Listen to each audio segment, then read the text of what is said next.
In today's video, I'm going to teach you Google Ads keywords, keyword research. By the end, you'll know exactly how to find relevant search terms, assess their potential, and organize them into a plan you can use in your campaigns. Start by logging into your Google Ads account. Once you're on the main dashboard, look toward the top navigation and click on Tools. In the menu that opens, select Planning and then choose Keyword Planner.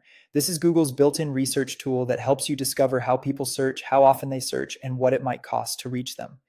On the Keyword Planner home screen, click Discover New Keywords. You'll see two ways to begin. You can start with keywords, where you type in a few seed ideas that describe your product or service. Think of phrases your customers would actually use, including a mix of broad concepts and more specific variations.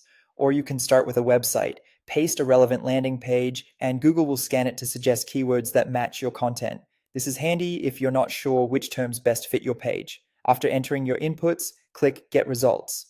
Google will generate a list of keyword ideas. Here, pay attention to columns like average monthly searches, competition, and bid ranges.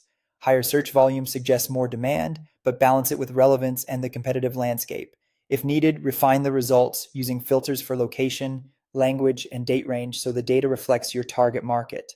Now analyze and select your keywords. Look for terms that match user intent. Are people researching, comparing, or ready to buy?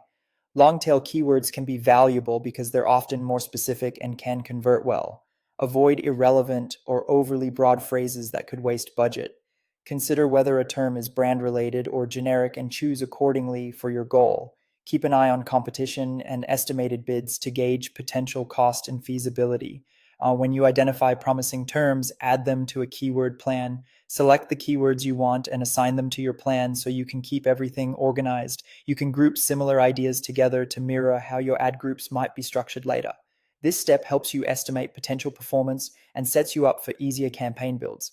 That's it. You've logged in, opened Keyword Planner, discovered new ideas, evaluated them thoughtfully, and added the best ones to a plan. Follow this flow each time you research, and you'll build keyword sets that are focused, efficient, and ready to drive results.